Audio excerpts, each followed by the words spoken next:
मैं एक तो पहला शख्स था जो एनसीए में अपनी पूरी फैमिली में गया। सही। मेरी चचा की बेटी पेंट करती थी, जब उन्होंने हमारा नया घर बना तो एक पेंटिंग दी, तो मैंने वहां से देखा कि ये तो मैं भी बना सकता हूँ। अच्छा। उस पे जब वो राशिदाबाजी की मैंने पेंटिंग देखी ना, उस पे मैंने फिर पेंट करना शुरू किया। मैं उस सारी रात में, अच्छा वो ऑयल पेंटिंग थी, मुझे कॉन्सेप्ट नहीं था, मैंने वाटर कलर में वो बना ली। ओके। लेकिन अगले दिन मेरे भाई ने कहा हो ये काम तो तुम कर सकते हो। तो मेरे बड़े भाई जो हैं उन्होंने क्या किया कि मुझे रावलपिंडी आर्ट्स काउंसिल में दाखिल करा दिया। अच्छा अच्छा अच्छा। मैट्रिक के मैंने पेपर दिए हुए थे, तो वहां से मैंने ड्राइंग करना शुरू की। उससे पहले मैंने जिंदगी में कभी ड्राइंग नहीं की थी। अच्छा। क्योंकि हमारे स्कूल में अरेबिक और ज़राअत और इस तरह के सब्जेक्ट पढ़ाए जाते थे। सही। वहाँ पे मैंने वो ड्राइंग करना शुरू की। और उसके बाद फिर मैं जब कॉमर्स कॉलेज में आया तो वहाँ पे जो कॉलेज लेवल के कॉम्पिटिशन होते थे मैं उनमें जाता था, पोस्टर कॉम्पिटिशन में विन करता था। फिर लेकिन मैं किसी को ये नहीं बताता था शर्माते हुए कि मैंने एनसीए जाना है। वो कहेगा यार तेरा क्या तल्ला एनसीए जाने से। सही। लेकिन जब मैं एनसीए गया, अल्हम्दुलिल्लाह ड्राइंग में मेरी पहली पोजीशन थी पंजाब पूरे में। सही। और जब मैं ड्राइंग की तो उन्होंने मेरे से पूछा बकायदा, सईद अख्तर साहब ने, मैडम नाजिश ने, मियां सलाउद्दीन ने कि आपने ड्राइंग कहाँ से सीखी है। तो मैंने उन्हें बताया कि जी मैं एहसान अली कुरैशी है, मेरे जो उस्ताद हैं उनसे मैं ये ड्राइंग सीख के आया। ठीक। अच्छा, कुछ और आपकी पिक्चर्स देखते हैं और फिर बात करते हैं, क्योंकि आप माशाल्लाह टीचर भी हैं और बहुत सारे इंस्टीट्यूशंस में इस्लामाबाद के हैं जहाँ पढ़ा भी रहे हैं। लेकिन इन तस्वीरों का देखकर बात करते हैं और फिर बहुत सारी और बातें हैं। ये जैसे अभी लोक विरसा का मेला लगा हुआ है। अच्छा। ये लास्ट ईयर किया, ये बच्चे बड़ी हो गए। ये बाबा जी साल नहीं आए क्योंकि ये बाबा जी जोगी हैं, ये कहते हैं जोगियों का ये लिबास है। अच्छा। ये सैदपुर विलेज में जो गरीब बच्चे हैं उनके स्कूल से आते जाते हुए ये मुख्तलिफ मेलों पे मैं जाता हूँ लोगों को फेसेस कैप्चर करने के लिए, जो मेरा टॉपिक है बेसिकली। और इनसे पूरी इनकी जिंदगी कैसे गुजरी है, ये किन हालात में रहे हैं, वो सारा हम देख सकते हैं। ये रहीम यार खान में एक बच्ची है, हाँ जी हाँ जी, जैसे ये चोलस्तान की है, वो जो चाय बना रही है, हाँ जी, ये चोलस्तान की लेडी थी। अभी रिसेंटली ये लास्ट 26 मार्च की तस्वीर है। ये सैलाब के इलाकों में जब हम गए हैं तो बच्चे परेशान है या क्या उनके हालात हैं वो सारे हम देख रहे थे। बहुत खूबसूरत ये। हाँ जी, इसकी अभी ये बच्ची थोड़ी बड़ी हो गई है पहले से। मैंने कल इसको देखा जब बल्कि अशर आप दोबारा से इस बच्ची वाली पर आइए। Very nice portrait. और इन फेसेस को देखकर दिल चाहता है एक आर्टिस्ट का, एक पेंटर का, कि वो पेंट करे। और इतनी खूबसूरत। अशर आपने मेरी रिक्वेस्ट को रद्द कर दिया। ओके, कोई मसला नहीं। बेसिकली प्रोड्यूसर जो है वही टीम का कैप्टन होता है ना, जी, तो वो चाहता है कि किसने विकेट कीपर बनना, किसने खेलना है। बट रिक्वेस्ट भी तो मायने रखती है ना अशर साहब।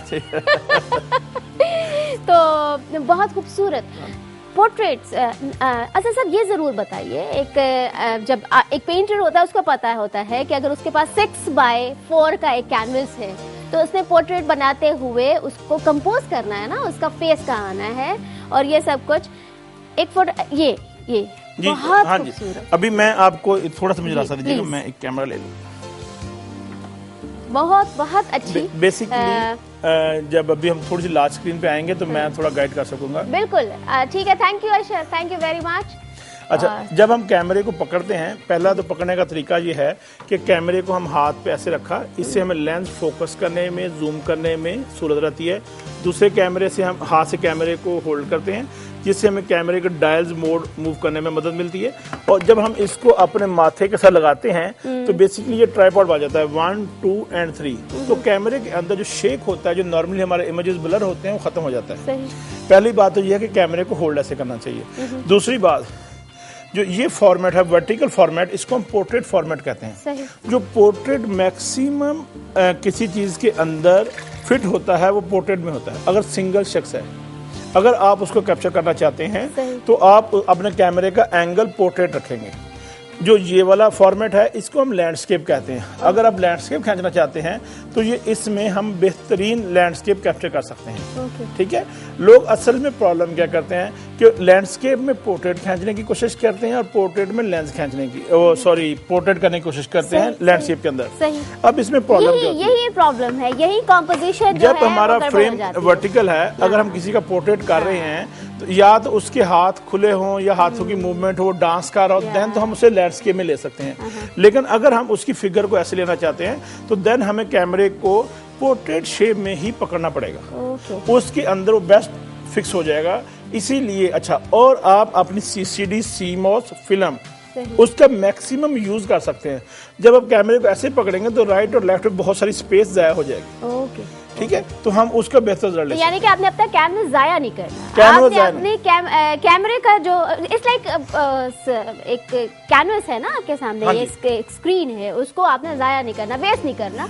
वो कुताने उनके अकॉर्डिंग ही मैनेज करने जी। अच्छा पोर्ट्रेट गिनते पे तो ऑब्वियसली वो वर्टिकल कर गिन, सो हॉरिजॉन्टल ऑब्वियसली वो ऐसा गिनते हैं लैंडस्केप वास्ते, उनके वास्ते कंपोजिशन बड़ी काउंट करें दी है, कहीं भी शय को खूबसूरत बनावणे है ना। हाँ जी, बेसिकली जो हमारी स्क्रीन है अगर हम उसको 9 पोर्शन में डिवाइड कर लें और देखेंगे हमारा जो ऑब्जेक्ट है वो सेंट्रलाइज ना हो, सही, वो थोड़ा सा लेफ्ट राइट हो। दूसरा, अगर हम पोर्ट्रेट करते वक्त एक चीज़ का ख्याल रखें कि हम अपनी हड्डियां कट ना होने दें। जैसे हम किसी की तस्वीर बना रहे हैं, उनको इन हड्डियों पे ना काटें, इन हड्डियों पे ना काटें, इन हड्डियों पे ना काटें, घुटनों से ना काटें।